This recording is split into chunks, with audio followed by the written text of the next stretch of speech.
Secretary Alex Azar, I think all along there was high hopes for Moderna, and now we see that that was probably justified, Mr. Secretary, in terms of warp speed and Dr. Fauci and the government's help or at least putting the seal of approval on Moderna in their technique. Looks like it's paying off.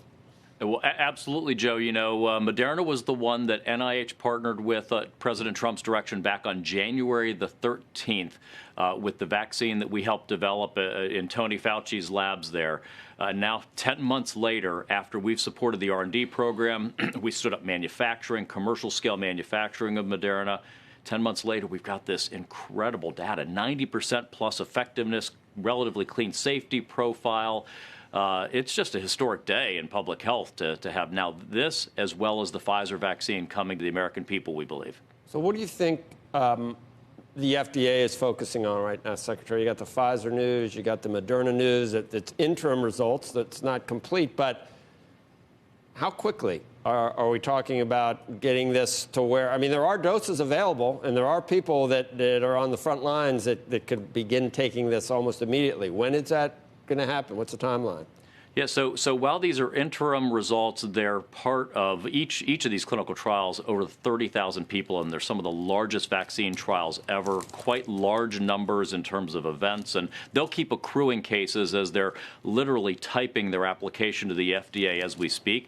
We hope those applications from both Pfizer and Moderna will get in as quickly as possible. We have dedicated teams at the FDA. They're working with both manufacturers to assist to remove any unnecessary bureaucratic barriers, but then we will independently call those balls and strikes on the data and evidence, but we're going to do so as quickly as possible, consistent with just making sure the science and the evidence and the law support authorization, but I can assure you we're going to devote everything at FDA to move as quickly as possible. Do we, at this point, have a timeline for mid-next year for mass distribution? Are there ways of bringing that in? What's the current thinking, the most optimistic thinking?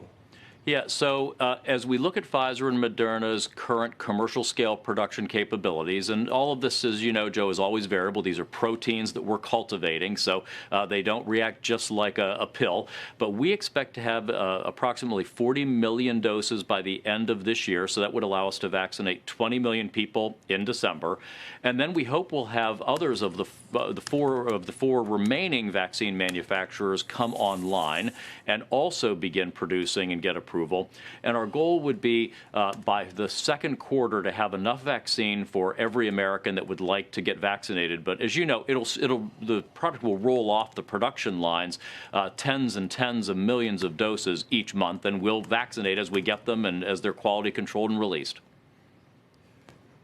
That's all positive. In the meantime, we're trying to figure out a bridge to get there, Secretary, with the news of the day. It's horrific. And can we handle it in some of these areas? What do we need? Tents and mobile ICUs, and hopefully there won't be a shortage of any either equipment or ventilators or anything. I'm thinking about the worst case scenario. It's much better in terms of therapeutics that we have now in care, but we still worry about the situation that we saw in the early on.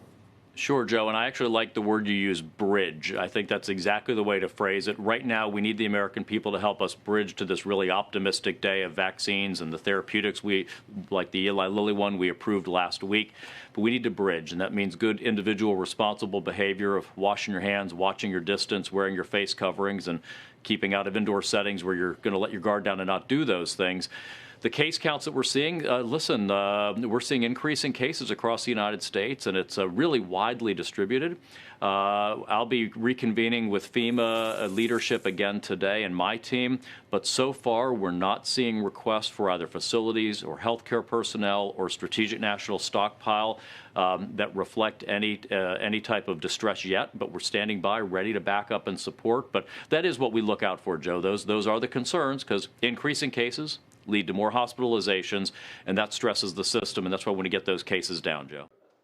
Shepard Smith here. Thanks for watching CNBC on YouTube.